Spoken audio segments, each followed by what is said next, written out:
जय हिंद मेरे प्यारे विद्यार्थियों, कैसे हैं आप सब। उम्मीद करते हैं अच्छे होंगे। जैसा कि मैं हम लोग जो है लगातार बिहार डीएलएड भर्ती परीक्षा के जो पीवाईक्यू क्वेश्चंस हैं, प्रीवियस ईयर्स क्वेश्चन जो हैं, उसके लगातार हम लोग जो है एनालिसिस करते आ रहे हैं। मैं विकास कुमार बरनवाल आप लोगों के बीच यूट्यूब पे और सब जगह पे प्लेटफॉर्म पे जो है आपको इसका सोल्यूशन जो है अवेलेबल मिलेगा। ठीक है, जैसे आज हम लोग करने जा रहे हैं बिहार डीएलएड भर्ती परीक्षा जो 6/9/2025 को इसके एग्जाम्स हो चुके हैं और अपने इसके एग्जाम्स का जो सॉल्यूशन है आपको किताब के माध्यम से भी मिल रहा होगा। लेकिन बहुत सारे स्टूडेंट्स की ये क्वेरी आती है कि सर बहुत सारे सॉल्यूशन जो है किताब में थोड़ा सा डिफिकल्ट लगता है, तो इसके लिए जो है ये वीडियो सॉल्यूशन भी आपको प्रोवाइड कराया जा रहा है। तो चलिए शुरुआत करते हैं आज का पहला क्वेश्चन। लेकिन उसके पहले हम लोग देखते हैं, पहले हिंदी 1 नंबर से 25 नंबर तक जो है आपको हिंदी मिलते हैं। उसके बाद आपको जो है यहाँ से 25 से यानी 26 से लेकर के आपको इंग्लिश प्रोवाइड कराया जाता है। ठीक है, जैसा कि आपको बोर्ड पूछा जाता है बोर्ड में। ठीक है, उसके बाद आपको जो है मैथ आते हैं, है ना, 46 नंबर से। उसके बाद जो है यहाँ से आपको 71 नंबर से जो है विज्ञान के क्वेश्चन मिलेंगे। ठीक है, तो चलिए हम लोग शुरुआत करते हैं आज से, अभी से, है ना, यानी 71 नंबर क्वेश्चन से। ठीक है, तो चलिए शुरुआत करते हैं 71 नंबर क्वेश्चन और जानेंगे इसके बेस्ट एनालिसिस क्या होते हैं। ठीक है, चलिए शुरुआत करते हैं पहला क्वेश्चन आज का। देखिए दोस्तों, पहला क्वेश्चन आपके सामने अगर स्क्रीन में ये नजर आ रहा होगा, और साथ में अगर आपको कमेंट करना हो तो लास्ट में कमेंट भी कर सकते हैं कि इसका आंसर सर ये होगा, है ना। देखिए पहला क्वेश्चन आपके सामने ये रहा 71 नंबर का। बोला गया है डैश, यानी पहले दे दिया गया है खाली स्थान, उसके बाद बोला गया है इसका उपयोग विद्युत संयंत्रों में किया जाता है। आपको यहां से पूछा गया है कि किसका उपयोग जो है विद्युत संयंत्र में किया जाता है। तो सबसे पहले हमको समझना पड़ेगा कि विद्युत संयंत्र होता क्या है। जहां पे देखिए दोस्तों, विद्युत संयंत्र वो होता है जहां पे बिजली का उत्पादन किया जाता है ना, जहां पे बिजली का उत्पादन किया जाता है उसको कहते हैं विद्युत संयंत्र, है ना, विद्युत संयंत्र। तो देखिए विद्युत संयंत्र में किसका उपयोग करते हैं, सबसे पहले हम लोग करते हैं किसका, जीवाश्म ईंधन। अब बोलिएगा सर जीवाश्म ईंधन होता क्या है। तो जीवाश्म ईंधन वो होता है जिसको कहते हैं फॉसिल फ्यूल, एक तरह का फ्यूल यानी ईंधन। अब इसमें क्या क्या आते हैं, तो सबसे पहले आता है क्या, कोयला, है ना। इससे तो हमारा जानबे करते हैं आप लोग, है ना, जानते ही हैं। कोयला से जो है बिजली उत्पादन होता है। ठीक, उसके बाद आपका लकड़ी हो गया, लकड़ी से भी क्या होता है, हम लोग जो ईंधन के रूप में यूज करते हैं, और तरह का चीज तमाम इसमें ईंधन में ये सब आते हैं। ठीक है, उसके बाद हम लोग देखते हैं और ऑप्शन जैसे यूरेनियम, उसके बाद आपका थोरियम, यानी ये दोनों का देखा जाए तो इसका उपयोग हम लोग परमाणु में करते हैं। कहां, परमाणु संयंत्र में, है ना, परमाणु संयंत्र में इसका उपयोग करते हैं। संयंत्र, है ना, परमाणु संयंत्र में इसका उपयोग करते हैं। तो परमाणु संयंत्र क्या होता है, देखिए परमाणु संयंत्र क्या होता है, जहां पे परमाणु, है ना, परमाणु देखते होंगे, परमाणु बम वगैरह बनाए जाते हैं। बहुत सारे बम वगैरह का यूज दूसरे देश जो है करते हैं। उसके तहत जो है परमाणु बम का उपयोग बनाने के लिए इसका उपयोग करते हैं, जिसमें थोरियम हो, है ना, यूरेनियम हो, बहुत सारा का चीजों का इसमें उपयोग किया जाता है। ठीक है, तो यहां तक जो है हम लोग इसका सही उत्तर अगर देखा जाए तो सही उत्तर क्या हो जाएगा दोस्तों, आपका डी इसका जो है राइट उत्तर, आपका डी फॉर डॉग इसका राइट उत्तर हो जाएगा। ठीक है, डी फॉर डीएलएड आपका इसका सही उत्तर हो जाएगा। जैसा कि आप सभी को ज्ञात है कि यूनिक पब्लिकेशन आप लोग के लिए जो है बहुत सारा कार्य कर रहा है ना। जैसे आप इसके अगर ऐप में जाएंगे तो आपको लगातार बहुत सारे सॉल्यूशन, बहुत सारे क्वेश्चंस प्रैक्टिस के लिए आपको मिलेंगे, है ना। तो वहां से भी आप जो है लगातार प्रैक्टिस कर सकते हैं। जिस प्रकार आपने देखा होगा कि लगातार ऑनलाइन एग्जाम्स होते हैं, तो ऑनलाइन एग्जाम्स के लिए आपको ऑनलाइन प्रैक्टिस की जरूरत पड़ती है, तो इसके ऐप डाउनलोड करके आप वहां से प्रैक्टिस कर सकते हैं। ठीक है, चलिए तो हम लोग आगे चलते हैं नेक्स्ट क्वेश्चन पे। दोस्तों देखिए नेक्स्ट क्वेश्चन से बोला गया है ध्वनि का वेग, है ना, ध्वनि का वेग। तो ध्वनि का वेग क्या होता है, ध्वनि की जो गति होती है यानी वेग, है ना, तो ध्वनि का वेग जो होता है, गति होती है, वो सबसे ज्यादा किस में चलता है, तो सबसे ज्यादा जो चलता है आपका ठोस में, है ना। सबसे ज्यादा इसको माध्यम की जरूरत पड़ती है। सबसे बड़ा चीज ये होता है दोस्तों कि इसको माध्यम की जरूरत पड़ती है ना, माध्यम। बिना माध्यम का ये जाता ही नहीं है, बिना माध्यम का ये गति करता ही नहीं है, निर्वात में गति नहीं करता है ना, ये निर्वात में कभी भी गति नहीं करता, यानी वैक्यूम में ये कभी भी गति नहीं करता है। ठीक है, तो सबसे ज्यादा किस में जाता है, ठोस में, उसके बाद द्रव में, है ना, द्रव में, उसके बाद जो है वो गैस में जाता है ना, उसके बाद ये गैस में जाता है। ठीक है, तो ये चीज हम लोग समझ गए इसको। फिर बोला गया सभी माध्यम में, तो नहीं, सभी माध्यम में तो ये नहीं जाता है, क्योंकि वैक्यूम में नहीं जाता, यानी ये ऑप्शन क्या होगा हमारे क्रॉस हो गए।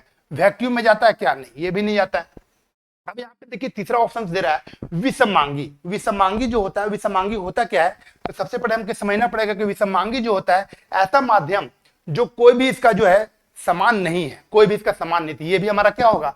ये भी हमारा क्रॉस हो जाएगा। तो सजातीय माध्यम क्या होता है? सजातीय माध्यम के इसमें होता है क्या कि ये जो होता है ना ही घनत्व पर, है ना, घनत्व पर इसका कोई असर नहीं पड़ता है ना, घनत्व पर इसका कोई असर नहीं पड़ता है ना, घनत्व पर जो है इसका कोई असर नहीं पड़ता है। ठीक है, घनत्व पर इसका कोई असर नहीं पड़ता है। एक तरह से ये सजातीय ध्वनि के रूप में इसका यूज करते हैं। ठीक है, सजातीय माध्यम के रूप में इसका यूज करते हैं। तो सही उत्तर इसका दोस्तों क्या हो जाएगा?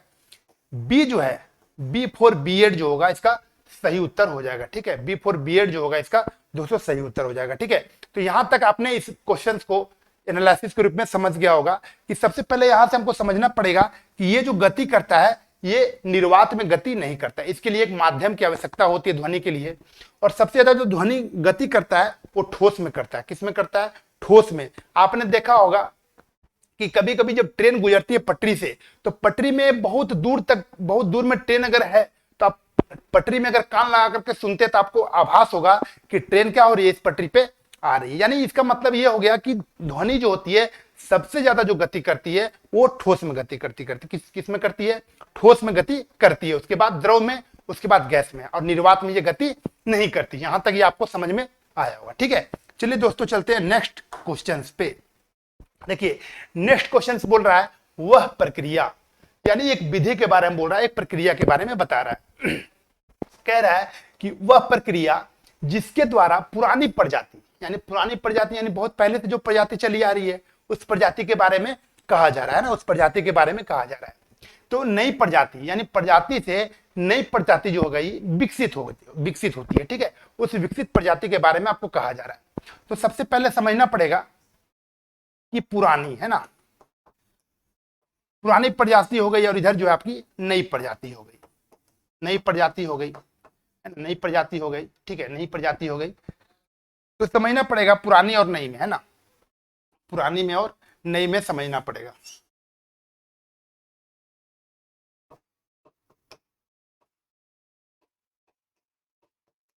देखिए पुरानी प्रजाति और नई प्रजाति क्या होती है।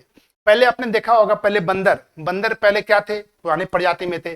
धीरे धीरे चेंजिंग हो गया और क्या बन गए? वो मनुष्य के रूप में आ गए, है ना। तो ये प्रजाति जो है यहाँ पे जो ट्रांसफॉर्म हुआ, यहाँ पे जो ट्रांसफॉर्म हुआ उसमें क्या चेंज आया? ठीक है, देखिए धीरे धीरे प्रजनन क्षमता भी जो है बहुत लोगों के बदल गए, है ना। उनके प्रजनन क्षमता अलग होते हैं, मानव के अलग होते हैं, प्रजनन का तरीका अलग होता है दोनों का, है ना। तो ये सब चीजें जो है बहुत सारी क्या हो गई? बदल गई, है ना, बदल गई। तो ये चीजें जो है इसी को क्या कहते हैं? प्रजाति उद्भवन। क्या कहते हैं? प्रजाति उद्भवन कहते हैं ना, प्रजाति उद्भवन। तो इसका सही उत्तर क्या हो जाएगा दोस्तों? प्रजाति का जो है उद्भवन हो गया, यानी नया चेंजिंग हो गया, है ना, नया चेंजिंग हो गया, यानी पुरानी से जो है नए में कन्वर्ट हो गया होगा। तो यही चीज आपको क्या बता रहा है कि प्रजाति के बारे में, एक प्रजाति से दूसरे प्रजाति में कैसे चेंज होता है। तो सही उत्तर इसका क्या होगा? डी, यानी डी फॉर डीएलएड जो होगा इसका राइट उत्तर आपको मिल गया। ठीक है, चलिए चलते हैं नेक्स्ट क्वेश्चन पे हम लोग। देखिए आगे नेक्स्ट क्वेश्चन कह रहा है 74 नंबर में, याद रखिएगा 74 नंबर क्वेश्चन है। कह रहा है क्या? दूरदृष्टि दोष, है ना। देखिए दोस्तों दूरदृष्टि दोष और निकट दृष्टि दोष, इससे लगातार क्वेश्चंस आपके प्रीवियस ईयर क्वेश्चंस में पूछे जाते हैं ना। लगातार मैंने देखा है हर एक शिफ्ट में लगभग यहां से क्वेश्चंस पूछे जाते हैं। पूछा जाएगा कि दूरदृष्टि दोष में कौन सा लेंस का प्रयोग करते हैं, निकट दृष्टि दोष में किस तरह का लेंस का प्रयोग करते हैं, ऐसे तमाम क्वेश्चंस पूछे जाते हैं ना, तमाम क्वेश्चंस ऐसे पूछे जाते हैं। तो आइए हम लोग देखते हैं दूरदृष्टि दोष के बारे में। देखिए दोस्तों यहाँ पे बोला गया दूर और यहाँ पे बोला गया आपका निकट दृष्टि दोष, है ना। निकट बोला गया, यहाँ पे दूर बोला गया। आप समझिए कि निकट दृष्टि दोष और दूर दृष्टि दोष में होता क्या है। देखिए यहाँ पे आपका ये हो गया आंख, है ना, यहाँ पे आपका हो गया आंख। आप समझिए कि आंख जो हो गया, है ना, जब यहाँ पे देखिए, यहाँ पे अगर यहाँ पे बनता है, अगर यहाँ पे आपका प्रतिबिंब बनता है तो यानी एक प्रकार का नॉर्मल है। क्या होता है? ये नॉर्मल प्रतिबिंब बनता है। ठीक है, लेकिन क्या होता है यहाँ पर जब बने तो नॉर्मल बने, लेकिन जब बोल रहा निकट दृष्टि दोष, क्या बोल रहा निकट, तो निकट बोल रहा है, तो निकट मतलब क्या हो गया? नजदीक बनेगा प्रतिबिंब। प्रतिबिंब क्या बनेगा? यानी नजदीक बनेगा, यहाँ पे बनेगा, है ना, यहाँ पे बनेगा निकट, है ना। और यहाँ पे इसका प्रतिबिंब जो बनता है, दूर बोल रहा है तो दूर यहाँ पे यहाँ बनेगा, दूर जो है यहाँ पे बनेगा, ठीक है, दूर यहाँ पे बनेगा। अब बताइए कि यहाँ पे बनेगा तो दूर दृष्टि दोष, ये निकट में बन रहा है तो निकट दृष्टि दोष, ठीक है।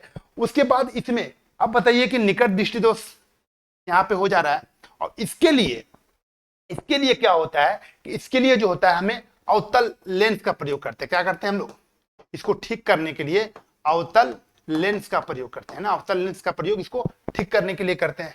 और दूरदृष्टि दोष को जो ठीक करने का प्रयोग करते हैं उत्तल लेंस, क्या करते हैं, उत्तल लेंस का प्रयोग करते हैं, ठीक है। ये बात आपको समझ में आ गया होगा, ठीक है। ये हो गया आपका नॉर्मल, है ना, यहाँ हो गया नॉर्मल, ये हो गया आपका दृष्टि दोष वाला, ठीक है। तो ये बात आपको समझ में आया होगा, ठीक है। चलिए हम लोग आगे चलते हैं दोस्तों। तो सही उत्तर इसका क्या होगा, दूर दृष्टि दोष वाली आंखें साफ साफ देख सकती है। तो देखिए इसमें जो है यहाँ पे चेंजिंग करता है ना, यहाँ पे जब बोला जाता है दोष, जिसमें दोष होगा वही उसका जो है निकट, उसका जो है निराकरण भी होता है, ठीक है। जैसे दूर दृष्टि दोष वाली आंखें साफ साफ देख सकती है, जब बोला जाता है दूर दृष्टि दोष वाला आंखें किसको देख सकती है, तो दूर दृष्टि दोष जब बोला गया तो दूर की चीजों को साफ साफ देख सकती है ना। क्योंकि यहाँ पे उसको जो यहाँ पे बोला जा रहा है वो अलग बोला जा रहा है, ठीक है। जब वहां पे बोला जाए तो इसका आंसर जो राइट हो जाएगा हमारा क्या होगा, ए फॉर एप्पल जो है इसका सही उत्तर हो जाएगा। कि इसका मेरा कहने का मतलब हो गया कि अगर निकट दृष्टि दोष है तो यानी वो हमारा दोष नहीं है, निकट की चीजों को अच्छे से हम देख सकते हैं।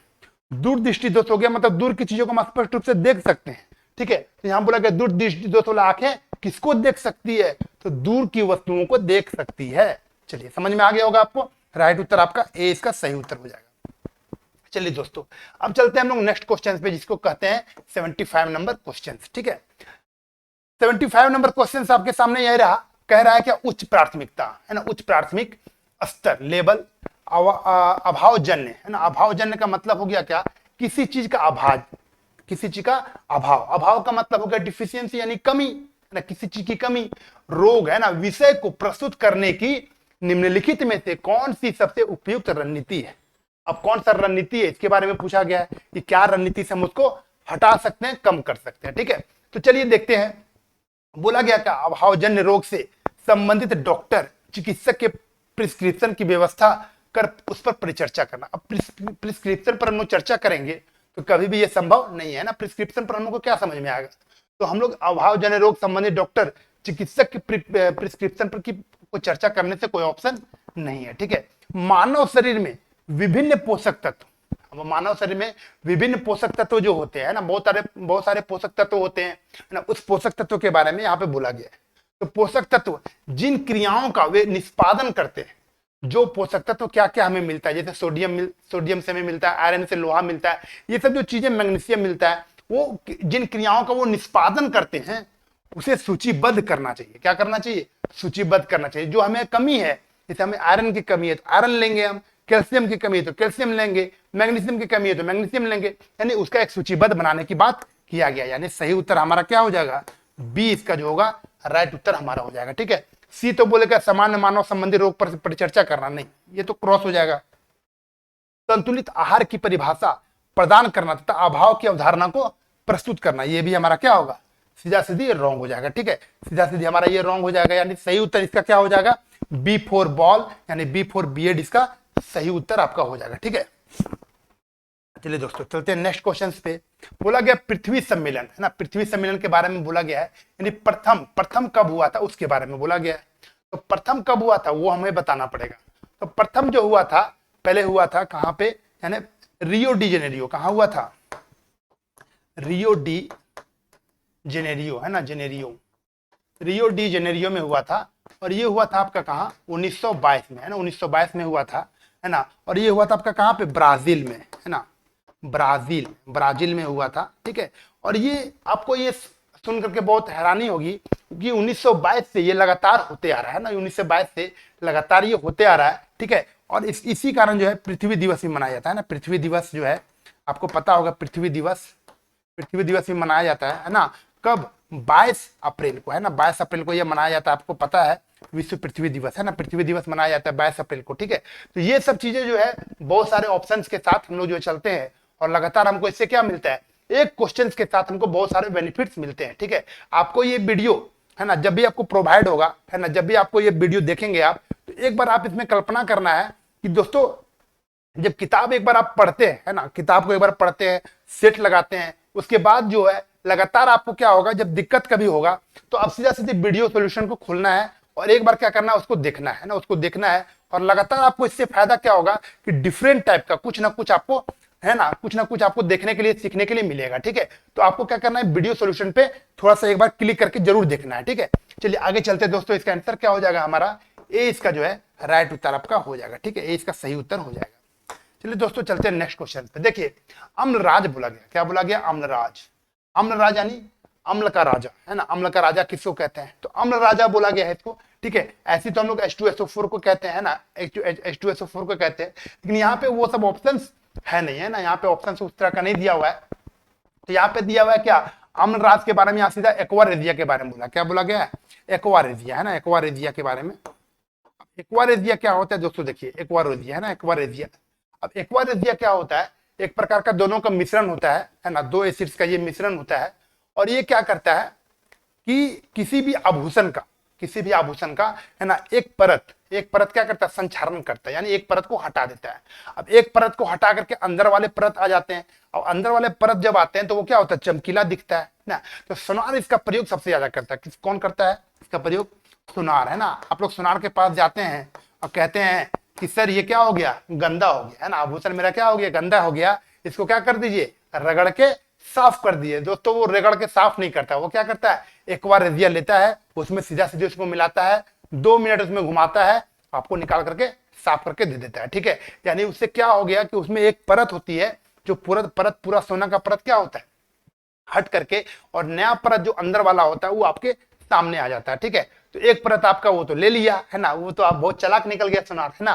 तो यहाँ पर देखिए कैसे कैसे मिलाते हैं, इसे मिलाते क्या है हमको, HNO3, है ना, HNO3 मिलाते हैं और एक HCl मिलाते हैं, ये दोनों का जो है मिलाते हैं, है ना। ये जो मिलाते हैं लोग सांद्र मिलाते हैं। ठीक है, अब देखिए कितना रेशियो में ये मिलाते हैं, ये भी हमको एक बहुत बड़ा क्वेश्चन पूछे जाते हैं, और लगातार ये पूछे जाते हैं, तो आपको ये जानकारी भी होना चाहिए कैसे ये होता है। ठीक है, देखिए हम लोग इसको क्रॉस करते, क्या करते, क्रॉस। इसके सामने क्या है, इसमें एक है, कितना है इसमें, एक है, एक मॉलिक्यूल है। इसमें कितना मॉलिक्यूल है, 3 है ना। तो जब भी हमारा 3 के सामने क्या होगा, 1 होगा, और इधर हमारा 1 के सामने क्या होगा, 3 होगा। ठीक है, यानी 1:3 इसका जो है सही उत्तर होता है। ठीक है, लेकिन यहाँ पे हमको ये नहीं पूछा है, बोला गया कि क्या क्या मिलाते हैं, तो सांद्र मिलाते हैं, याद रखिएगा सांद्र, है ना, सांद्र जो है ये हमको मिलाते हैं। ठीक है, सांद्र मिलाते हैं। सही उत्तर हमारा क्या हो जाएगा, ए इसका जो है राइट उत्तर आपका ए हो जाएगा। ठीक है, ए इसका जो है सही उत्तर आपका हो जाएगा। ठीक है, चलिए हम नेक्स्ट क्वेश्चन पे चलते हैं दोस्तों। नेक्स्ट क्वेश्चन हमारा बोल दिया गया है, जब बेंजल्डिहाइड मतलब बेंजीन से, बेंजीन का फॉर्मेशन एल्डिहाइड में, है ना, बेंजीन का फॉर्मेशन, ये जो फॉर्मेशन होता है एल्डिहाइड में होता है। अब फिर फॉर्मल्डिहाइड, है ना, को जलीय NaOH घोल में गर्म किया जाता है, तो वे उत्पन्न क्या करते हैं, क्या उत्पन्न करते हैं, है ना। तो दोनों को मिलाने के बाद क्या उत्पन्न करते हैं, ये आपको पूछा गया। ठीक है, ये आपको पूछा गया है। तो देखिए बेंजीन जो होता है वो C6H6 होता है, ये आपको पता है ना, और उसमें एल्डिहाइड ग्रुप मिल जाता है CHO, तो आपका सीधा सीधी हो जाता है। ठीक है, बेंजीन एल्डिहाइड। ठीक है, तो यहाँ पे बेंजीन एल्डिहाइड के बारे में बोल रहा है, फॉर्मल्डिहाइड के बारे में ये सीधा सीधी बोल रहा है। ठीक है, तो इसको जब NaOH के साथ इसको क्या करते हैं, घोल में मिलाते हैं, NaOH के साथ जब इसको घोल में मिलाते हैं तो सीधा सीधे क्या बनेगा, यहाँ पे देखिए सोडियम है, क्या है, Na है, सोडियम है, और OH हमारा माइनस में है, यानी OH प्लस, और सॉरी Na प्लस, और OH हमारा क्या है, माइनस में है। ये जब टूटता है, ठीक है, ये OH जो है अल्कोहल में, तो ये अल्कोहल बनता है, क्या बनता है, ये अल्कोहल बनता है, और ये हमारा सोडियम का फॉर्मेट बनता है, क्या बनता है, ये सोडियम, हमारा सोडियम यहाँ पे है, तो देखिए सोडियम बनेगा, और ये हमारा बेंजीन है तो बेंजल्डिहाइड बनेगा। ठीक है, यहाँ पे हमको कभी सोचना ही नहीं है कि मीथेन बनेगा। मीथेन कैसे बनेगा, मीथेन बनने के लिए हमको ये अलग चाहिए। ठीक है, तो मीथेन तो बनेगा ही नहीं। ठीक है, ये हमें सोचना पड़ेगा। ठीक है, बेंजोएट तो बनेगा नहीं, और OH जो है अल्कोहल का है, तो हमारा अल्कोहल बन जाएगा। तो सही उत्तर हमारा क्या हो जाएगा, ए इसका जो है बिल्कुल सटीक और सही उत्तर हो जाएगा। ठीक है, ए इसका सही और सटीक उत्तर यहाँ पे निकल करके आता है। चलिए हम नेक्स्ट क्वेश्चन पे चलते हैं। देखिए नेक्स्ट क्वेश्चन हमारा बोल रहा है क्या, परमाणु, है ना, सीधा सीधी बोला गया परमाणु में इलेक्ट्रॉन, क्या बोला गया, परमाणु में इलेक्ट्रॉन के बारे में, इलेक्ट्रॉन के संगठन का मॉडल निम्न द्वारा दिया गया है ना। किसके द्वारा ये मॉडल दिया गया है, इस मॉडल के बारे में ये पूछा है। है ना। इस मॉडल के बारे में ये पूछा है, तो ये मॉडल किसने दिया ये बताइए। ठीक है, तो देखिए ये मॉडल जो है आपको सबसे पहले देखिए होता क्या है, ये देखिए जब परमाणु होता है तो परमाणु अपने कक्षा में ही घूमता है ना, परमाणु अपने कक्षा में ही रहता है। तो इसमें रहता क्या, परमाणु के अंदर में न्यूक्लियस में प्रोटॉन प्लस न्यूट्रॉन रहता है, ये तो आपको पता ही है। इलेक्ट्रॉन जो होते हैं वो क्या करते हैं, चक्कर लगाते हैं चारों तरफ अपने कक्षा में, चक्कर लगाते हैं ना, चक्कर लगाते हैं। और ये जो होता है इसी को हम लोग क्या कहते हैं, चक्कर लगाते हैं, ये जो दोनों मिल करके जो बनता है इसी को हम लोग क्या कहते हैं, प्लम पुडिंग मॉडल। क्या बोलते हैं, प्लम पुडिंग मॉडल कहते हैं ना, इसको कहते हैं प्लम पुडिंग मॉडल।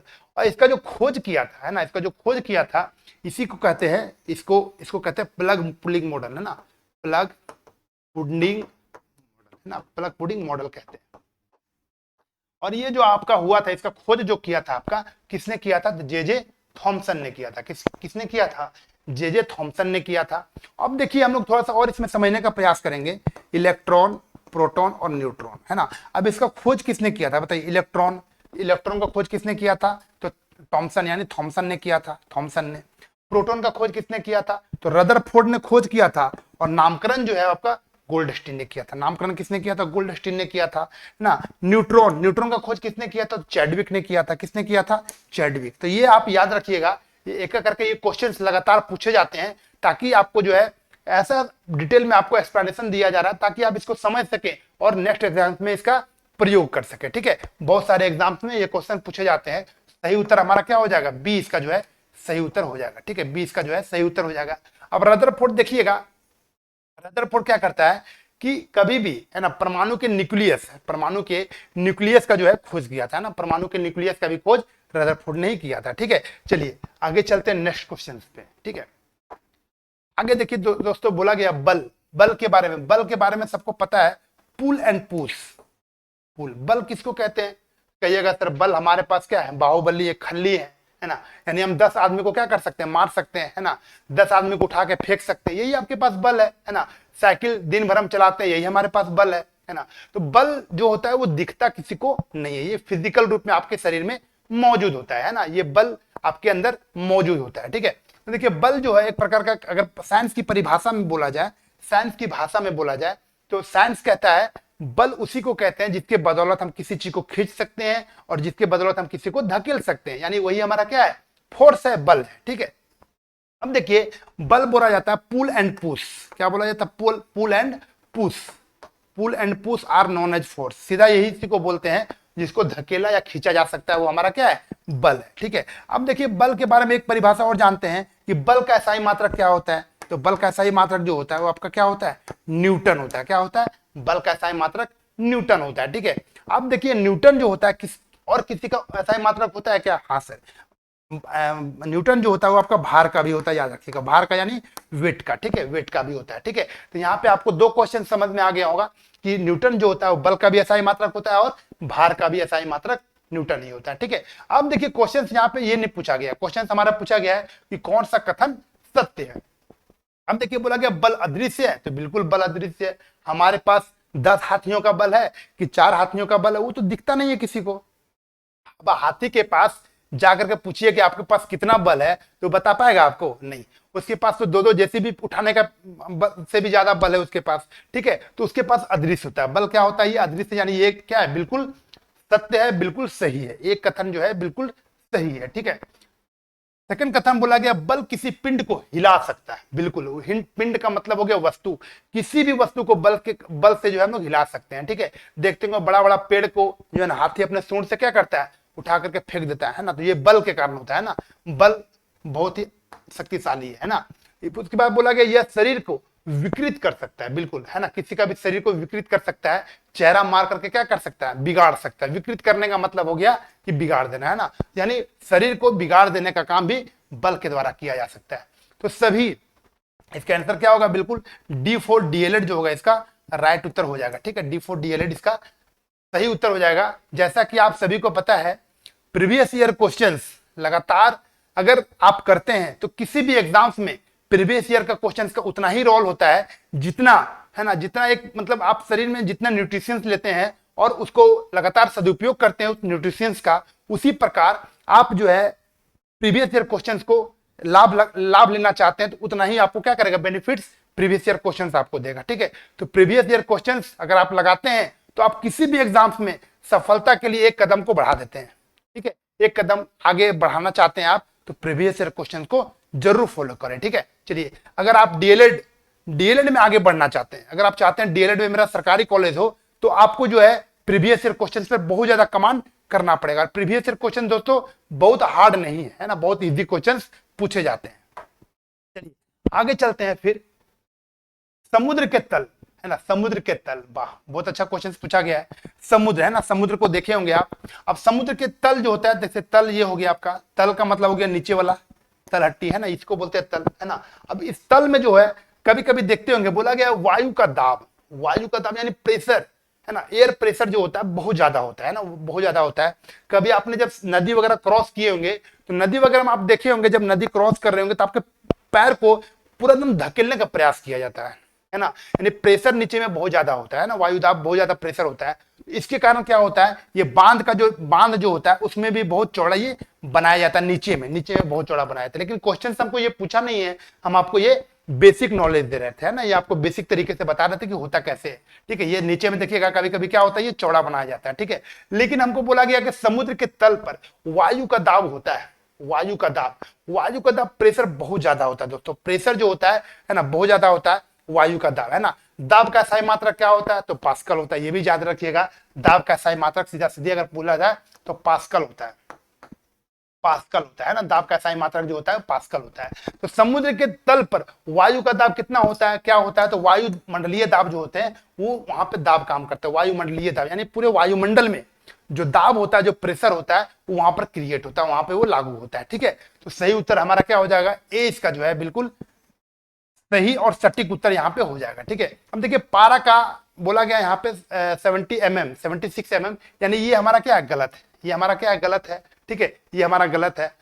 अगर ये चीज अगर 76 सेंटीमीटर, यहाँ पे अगर 76 सेंटीमीटर ये रहता, अगर यहाँ पे 76 सेंटीमीटर रहता और यहाँ पर mm में रहता, तब हम क्या करते, इसको सही कर सकते थे। ठीक है, ये दोनों क्या दिया, उल्टा दे दिया, है ना। अगर ये उल्टा नहीं देता तो इनमें से सभी सही हो जाता, यहाँ पे इनमें से सभी सही नहीं कर पाएंगे, क्योंकि 76 सेंटीमीटर होता है जो mm दिया हुआ है और 760 mm होता है जो सेंटीमीटर दिया हुआ है। ठीक है, इसी कारण ये दोनों कथन क्या हो गए, गलत हो गए। ठीक है, तो चलिए हमको सही उत्तर इसमें क्या मिला, ए इसका जो है बिल्कुल सटीक और सही उत्तर हमें प्राप्त हो गया, है ना, हमें प्राप्त हो गया। तो अगर आपको ये वीडियो अच्छा लगे तो लाइक जरूर करेंगे सभी लोग, है ना, और कमेंट करके आप जरूर बताएंगे कि वीडियो का आपको कैसा लगा, और कमेंट करके आप लोग जो है आंसर भी इसका बताते चलेंगे कि सर कितना क्वेश्चंस आपका इसमें सही हुआ, है ना। इस क्वेश्चंस में, इस सेशन में, इस साइंस के सेशन में 20 क्वेश्चंस में आपको कितने क्वेश्चंस सही हो रहे हैं ये भी आप बता करके आप कमेंट कर सकते हैं। ठीक है, चलिए हम लोग आगे चलते हैं।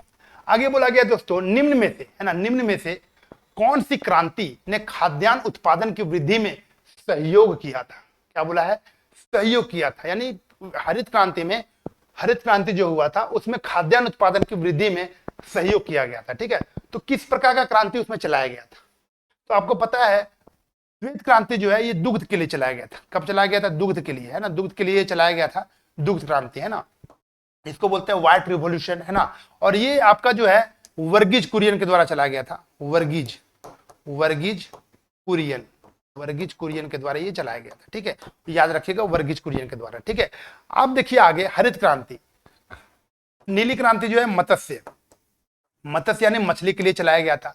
हरित क्रांति जो है 1960 कब, 1960 के दशक में, 1960 के दशक में यानी 1968 से 70 में, 1968 से 70 के बीच में जो है ये चलाया गया था। और इसमें मुख्य भूमिका के रूप में पूरे भारत में नॉर्मन बोरलॉग, है ना, पूरे भारत में याद रखिएगा हरित क्रांति के जनक, है ना, यहाँ पे देखिएगा लिख देते हैं, भारत में हरित क्रांति के जनक किसको कहा जाता है, हरित क्रांति, है ना, हरित क्रांति के जनक जो है भारत में कहा जाता है MS स्वामीनाथन, है ना, MS स्वामी, है ना, स्वामीनाथन, याद रखिएगा भारत में, है ना, नाथन, ये हो गया भारत में। ठीक है, और पूरे विश्व में, यानी विश्व में कहा जाए, विश्व में अगर विश्व में हरित क्रांति के जनक नॉर्मन बोरलॉग, है ना, नॉर्मन बोरलॉग को कहा जाता है। ठीक है, नॉर्मन बोरलॉग को कहा जाता है। याद रखिएगा ये क्वेश्चंस आपको लगातार पूछे जाते हैं कि भारत में कौन है, तो भारत में कौन है, तो आपको एम एस स्वामीनाथन है ना। और आपको पूरे विश्व में, अगर पूरे वर्ल्ड में कहा जाए तो इसका कौन होता है, तो ये आपका होता है नॉर्मन बोरलॉग। ठीक है, यहां से आपको बहुत सारी जानकारियां यहां से मिली होगी कि इसको कैसे हैंडल करना है इस तरह के क्वेश्चन को। ठीक है, चलिए आगे चलते हैं दोस्तों। बोला गया निम्नलिखित में से, क्या बोला गया, निम्नलिखित में से कौन सा कथन संपर्क बलों की विशेषताएं बताता है। यह किसी वस्तु के बीच तब प्रकट होता है जब किसी वस्तु अन्य वस्तु के संपर्क में आती है। ठीक है, यानी जब तक वो संपर्क में नहीं आएगा तो संपर्क बल काम करेगा क्या, चाहे वो ठोस हो चाहे वो द्रव हो, है ना, संपर्क बल में आना पड़ेगा। ठीक है, ये ठोस के साथ भी लागू होता है और द्रव के साथ भी लागू होता है। ठीक है, यानी ये संपर्क बल हमारा क्या होगा, सही कथन हो जाएगा। ठीक है, यह गति के तीसरे नियम का संतुष्ट करता है। बिल्कुल, गति के विपरीत प्रतिक्रिया, है ना, गति के विपरीत प्रतिक्रिया की बात कहा जाए तो ये भी क्या होगा, बिल्कुल गति के तीसरे नियम को फॉलो करता है। ठीक है, फिर आपको बोला गया ठोस तरल पदार्थ की जोड़ी के बीच प्रकट हो सकता है। बिल्कुल, ठोस और तरल, है ना।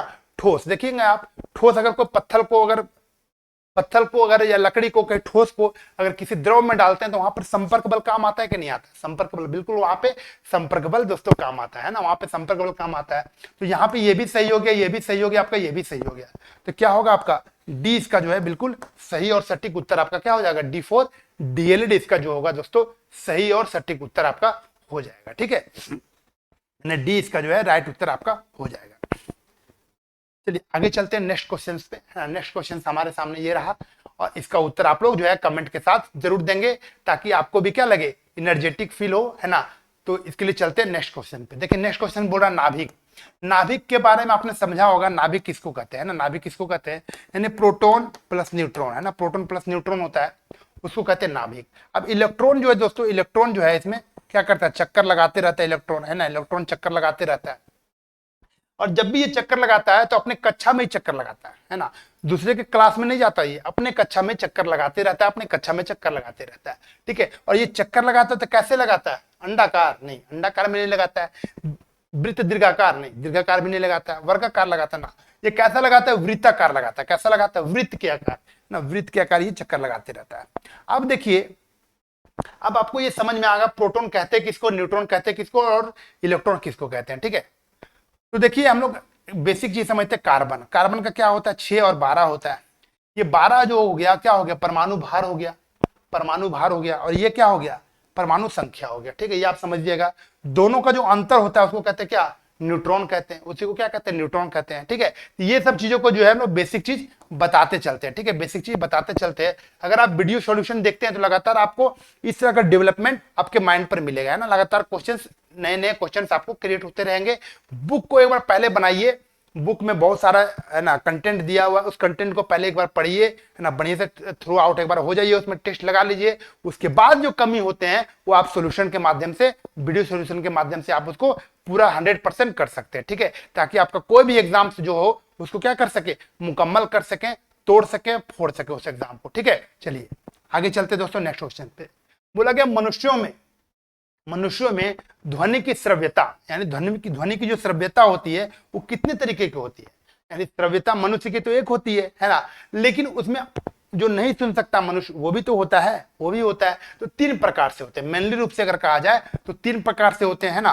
पहला होता है क्या, अपश्रव्य, अपश्रव्य, है ना, अपश्रव्य जो मतलब बहुत ही कम होता है, जो हम लोग सुन नहीं सकते, जो हम लोग सुन नहीं सकते उसके बारे में, वो क्या होता है, 20 हर्ट्ज से कम, है ना, 20 हर्ट्ज से जो होता है वो कम होता है ना, कम होता है, यानी 0 हर्ट्ज से लेकर के है ना 20 हर्ट्ज के बीच होता है, 20 हर्ट्ज के बीच ये होता है। ठीक है, अब देखिए ये हो गया अपश्रव्य, है ना। अब आता है श्रव्य के बारे में, जो हम लोग क्या करते हैं, सुनते हैं जनरली, श्रव्य के बारे में जो कहाँ होता है, जो होता है क्या, 20 हर्ट्ज से ऊपर, है ना, और 20 हर्ट्ज से लेकर के कहां तक होता है, 20 किलो हर्ट्ज, यानी 20 किलो हर्ट्ज कह सकते हैं, है ना, या फिर 20,000 हर्ट्ज कहते हैं, क्या कहते हैं, 20,000 हर्ट्ज कहते हैं। याद रखिएगा 20 किलो हर्ट्ज के आपको दोनों ऑप्शन देकर के फंसाते हैं। ठीक है, कभी कभी क्या होगा दोस्तों, 2000 दे देगा हर्ट्ज में और 20 किलो हर्ट्ज दे देगा ऑप्शन पे, वहां पे फंसना नहीं है, इस पर हमको ध्यान देना है कि ये क्वेश्चन गलत नहीं होने चाहिए, बहुत ही इजी क्वेश्चन है, और इस तरह के क्वेश्चन में अगर गलती करते हैं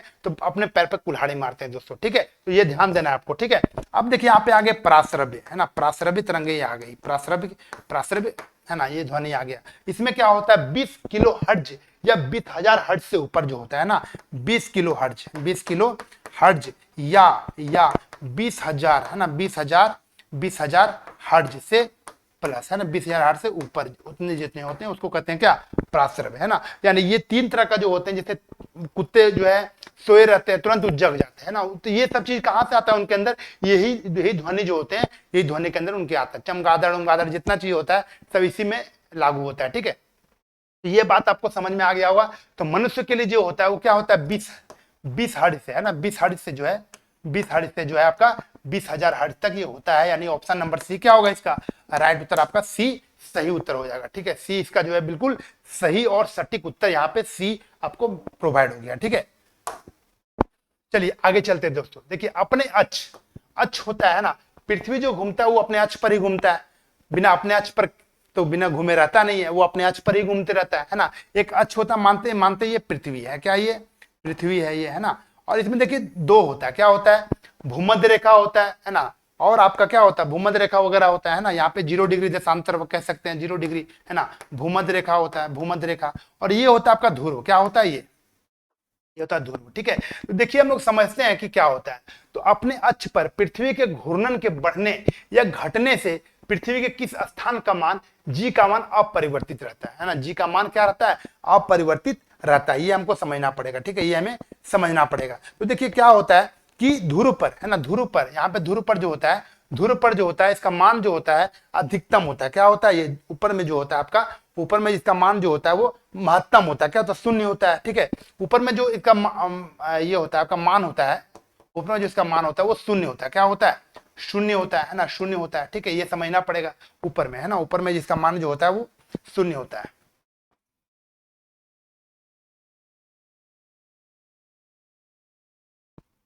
चलिए देखिए, ठीक है, यहाँ पे होता है, ठीक है। तो देखिए इसका जो वहां पे ऊपर में मान होता है वो क्या होता है, शून्य होता है, ठीक है, ऊपर में मान शून्य होता है। और नीचे में यहाँ पे क्या होता है, मान अधिकतम होता है, क्या होता है, यहाँ पे अधिकतम होता है ना, अधिकतम होता है, अधिकतम होता है, ठीक है। तो देखिए यहाँ पे बोला गया अपरिवर्तित कहाँ रहेगा, अपरिवर्तित कहाँ रहेगा ये आपको बोला गया, ठीक है। तो बताइए आप अपरिवर्तित कहाँ रहेगा, इसके बारे में आपको बताना है। तो अपरिवर्तित जो रहेगा वो कहाँ रहेगा, ध्रुव रेखा पर, कहाँ रहेगा ये अपरिवर्तित जो रहेगा, यानी चेंज नहीं होगा, वो आपका कहाँ रहेगा, ध्रुव पर, ध्रुव पर रहेगा, ठीक है, ध्रुव पर रहेगा। यानी पोल कहते हैं, क्या कहते हैं उसको, पोल पर, है ना, पोल पर रहता है, ठीक है, पोल पर इसको कहते हैं ध्रुव पर, है ना।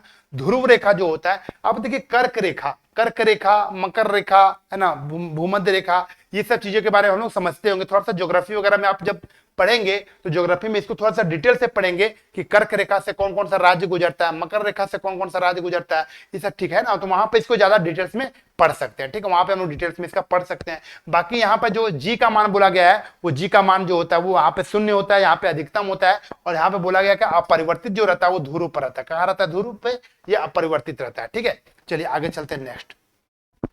आगे देखिए दोस्तों, पेलाग्रा रोग के बारे में बोला गया, किस रोग के बारे में, पेलाग्रा जो रोग होता है एक प्रकार का ऐसा रोग है ना दोस्तों, शरीर यानी त्वचा वगैरह जो होता है वो त्वचा संबंधी रोग होता है। और ये त्वचा क्या होता है, फटता है ना, शरीर में देखते होंगे एडी के पास लगातार ये फटता है ना, त्वचा संबंधी रोग है। कैसा ये, त्वचा संबंधी रोग है, ये त्वचा से रोग रिलेटेड रोग है ना, त्वचा से संबंधित ये रोग है ना, त्वचा से संबंधित रोग है, ठीक है। और इसमें जो होता है किस विटामिन की कमी होती है, तो विटामिन B3, है ना, विटामिन B3 जो होता है उसकी कमी होती है, नियासिन जिसको कहते हैं, क्या कहते हैं इसको, नियासिन कहते हैं। त्वचा से रिलेटेड रोग होता है ना। और ये क्या होता है, दस्त वगैरह भी इसमें होता है ना, यानी ये दस्त वगैरह, दस्त समझते हैं ना, दस्त वगैरह भी इसमें रोग होता है ना, दस्त होता है। और आपका क्या होता है, भूलने की बीमारी भी इसमें होती है ना, यानी ये भूलने की बीमारी हो गई, यानी त्वचा से संबंधित रोग हो गया। फिर आपका भूलने की बीमारी, कौन सा बीमारी, भूलने की बीमारी, भूलने की बीमारी भी इसमें आती है, ठीक है। तब देखिए ये आपका सही उत्तर, आपका ए जो है इसका सही उत्तर आपका हो जाएगा, ठीक है। लेकिन आपको एक चीज और हम बताते चले कि आपको जो विटामिन से क्वेश्चन थे ये लगातार आपको डीएलएड में पूछे जाते हैं ना, विटामिन से जो है आपके लगातार क्वेश्चन पूछे जाते हैं। तो आपको जो है समझना पड़ेगा कि ए, यानी एक चीज और हम इसमें बताना चाहते हैं विटामिन के बारे में। विटामिन जो होते हैं, कौन सा विटामिन वसा में घुलनशील है और कौन सा विटामिन पानी में घुलनशील है, ये आपको याद रखना पड़ेगा, ठीक है। देखिए वसा में घुलनशील विटामिन है, क्या, वसा में, तो वसा में जो घुलता है उसको क्या कहते हैं, ए, डी, ई और के, है ना, ये जो है वसा में घुलता है। और पानी में जो घुलता है उसको कहते हैं क्या, बी और सी, क्या कहते हैं, बी और सी। ठीक है, तो वसा में घुलनशील, ये क्या होता है, वसा में घुलनशील, फैट में, ये पानी में घुलनशील होता है। ठीक है, ये याद रखिएगा। बाकी डिटेल्स में हम लोग जब आप सॉल्यूशन देखेंगे तो लगातार आपको छोटा छोटा इंफॉर्मेशन जो आपको मिलते रहेगा हर क्वेश्चन से रिलेटेड। ठीक है, चलिए आगे चलते हैं दोस्तों। आगे देखिए, बोला गया इनमें से कौन सा डिप्थीरिया जो है, समझिएगा डिप्थीरिया रोग जो होता है ये गले का रोग होता है। कैसा रोग है ये, गले से संबंधित रोग है ना। अब गले में सूजन वगैरह आ जाए डिप्थीरिया वगैरह में, है ना, तो ये सब रोग जो होते हैं गले से होते हैं और घूटन महसूस होती है। क्या होती है, गले का रोग है, आपको सांस से संबंधित यानी श्वास लेने में आपको संबंधी समस्या आती है ना। उसमें क्या होता है, सूजन वगैरह हो जाता है, फूल जाता है, तो थोड़ा सा क्या होता है, सांस लेने में तकलीफ भी होती है। ठीक है, सांसों से संबंधित रोग होता है, उसको कहते हैं क्या, दम घुटना, है ना। दम घुटना जो रोग होता है वो आपका डिप्थीरिया से ही होता है। इसका राइट उत्तर क्या हो जाएगा आपका सी, इसका जो है सही उत्तर और सटीक उत्तर आपका सी हो जाएगा। ठीक है, तो ये होता है आपका कैसे है, तो ये जो होता है आपका बैक्टीरिया से होता है। किससे होता है, बैक्टीरिया से ये होने वाले रोग है। ठीक है, डिप्थीरिया याद रखिएगा, डिप्थीरिया जो होता है ये आपका बैक्टीरिया से होने वाले रोग है। ठीक है, चलिए आगे चलते हैं दोस्तों। नेक्स्ट इसका सही उत्तर आपका क्या होगा, C4 सीटेट इसका सही उत्तर हो जाएगा। आगे देखिए, आगे बोला गया स्ट्रेटम, है ना। स्ट्रेटम अंकुरन किस प्रकार के उपकला का एक उदाहरण है। देखिए, स्ट्रेटम जो अंकुरन है एक प्रकार का क्या होता है, त्वचा हम लोग अपने शरीर पे एक बार आभास कीजिए कि शरीर में हमारा त्वचा है ना, हमारे शरीर में त्वचा है, और त्वचा के सबसे नीचे वाले जो परत होते हैं, है ना, त्वचा के जो नीचे वाले परत होते हैं उसी को क्या कहते हैं हम लोग, स्ट्रेटम अंकुरन कहते हैं ना। सबसे नीचे वाले जो परत होते हैं जहां से हमारा स्किन टच होता है ना, हमारा जो स्किन सबसे नीचे वाले परत जो होते हैं उसी को कहते हैं क्या, स्ट्रेटम अंकुरन, है ना। सबसे नीचे वाले परत क्या होते हैं, सबसे निचले परत, है ना, सबसे निचले परत को ही क्या कहते हैं, स्ट्रेटम अंकुरन कहते हैं। अब उसमें क्या होता है, क्यूबाइडल रूप से, क्या बोलते हैं, चकुट चकुट टाइप का ये होता है ना, स्तंभ के आकार का, है ना, स्तंभ के आकार का होता है, स्तंभ के आकार का होता है ना, स्तंभ के आकार का होता है। कैसा होता है ये, स्तंभाकार, है ना, स्तंभाकार होता है, स्तंभाकार होता है। ठीक है, ये कैसा होता है, स्तंभ के आकार का। याद रखिएगा, ये फिगर आपका नहीं हो सकता लेकिन यहाँ पे स्तंभ के आकार का होता है। कैसा होता है, ये स्तंभ के आकार का होता है, और ये स्तंभ के आकार के साथ होता है। और क्या होता है ये हमारे त्वचा की सफेद, है ना, हमारे त्वचा की सबसे निचली परत पर होती है, और ये क्या होता है, पूरा लंबी भी होती है ना। ये क्या होता है, स्तंभाकार होता है और लंबी होती है। क्या होती है, ये लंबी होती है। ठीक है, तो यहाँ पे आपको ये याद रखना पड़ेगा कि कैसा होता है, स्ट्रेटम अंकुरन जो होता है वो त्वचा के सबसे निचली भाग में होती है ना, लंबी होती है, और कैसा होता है, स्तंभाकार होता है। कैसा होता है, ये लंबी और स्तंभाकार होती है। तो सही उत्तर इसका क्या हो जाएगा दोस्तों, सी, इसका जो है सही उत्तर आपका C4 सीटेट इसका सही उत्तर आपका हो जाएगा। ठीक है, C4 सीटेट इसका सही उत्तर हो जाएगा। ठीक है, अब देखिए हम लास्ट क्वेश्चन पे चलते हैं, और ये बहुत ही जबरदस्त क्वेश्चन आपके सामने है। बोला गया कुलाम का, सबसे पहले ये जानते हैं कुलाम किसका है, तो आवेश, है ना। कुलाम का जो आवेश होता है, आवेश, है ना, कुलाम का ऐसा ही मात्रा क्या होता है, आवेश होता है। ये आपको समझना पड़ेगा पहले। ठीक है, उसके बाद बोला गया 10 कुलाम का आवेश चालक के माध्यम से 2 सेकंड तक प्रवाहित होता है। चालक के माध्यम से प्रवाहित होने वाली विद्युत धारा बताइए। तो विद्युत धारा बताइए क्या होता है। तो विद्युत धारा देखिए Q बराबर IT, यहाँ पे एक फॉर्मूला आता है हमारा क्या, Q बराबर I और T, है ना। I और T के बारे में, I क्या हो गया, हमारा धारा हो गया, ये हमारा क्या हो गया, धारा हो गया, है ना, धारा।